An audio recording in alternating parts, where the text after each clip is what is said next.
আল্লাহর নবী সাল্লাল্লাহু আলাইহি ওয়াসাল্লাম মসজিদে নববীতে বসে যুদ্ধের জন্য নাম নিচ্ছিলেন। এই সময় একজন সাহাবায়ে কেরাম একজনের পর একজন দাঁড়িয়ে নাম লেখাচ্ছেন। একজন মহিলা নিজের দুধের সন্তানকে এনে পেশ করছেন, ইয়া রাসূলুল্লাহ, আমার এই দুধের শিশুটিকে আপনি জিহাদের জন্য কবুল করে নিন।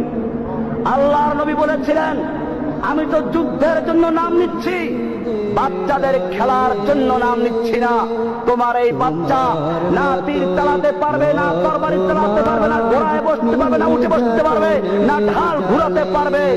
ওই মহিলা তখন বলেছিল, ইয়া রাসূলুল্লাহ, আমিও জানি আমার এই দুধের শিশু তীর চালাতে পারবে না, আমার এই দুধের শিশু তরবারি চালাতে পারবে না, আমার এই দুধের শিশু ঘোড়ায় বসতে পারবে না, আমার এই দুধের শিশু ঢাল ঘুরাতে পারবে না।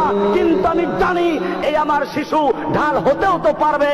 আপনাকে লক্ষ্য করে যখন দুশমনরা তীর ছুঁড়ে মারবে, আপনাকে লক্ষ্য করে যখন দুশমনরা তরবারি আঘাত করবে, সেই মুহূর্তে আপনার সামনে আমার এই দুধের সন্তানকে ঢাল স্বরূপ পেতে ধরবেন, আমার সন্তান টুকরো টুকরো হবে, আপনার দেহ রক্ষা হবে, আমি সেজন্য দান করেছি। ভাইয়েরা আমার, এই মজলিসে তখন রোমের গোয়েন্দারাও ছিল।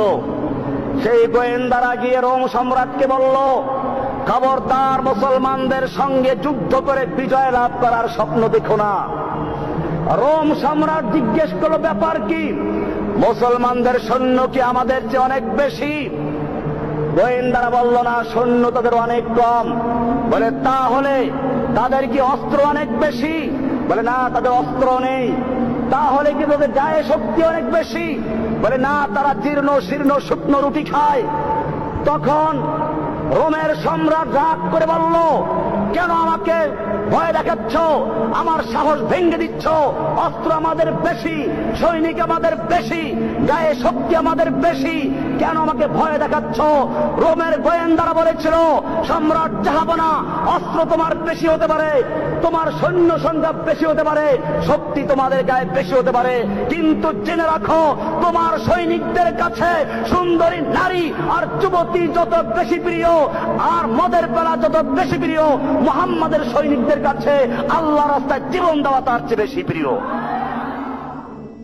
إن الله اشترى من المؤمنين أنفسهم وأموالهم بأن لهم الجنة يقاتلون في سبيل الله فيقتلون ويقتلون وعدا عليه حقا في التوراة والإنجيل والقرآن ومن أوفى بعهده من الله فاستبشروا ببيعكم الذي بايعتم به وذلك هو الفوز العظيم. اقرأ أخيا ورتل القرآن اصبح بصوتك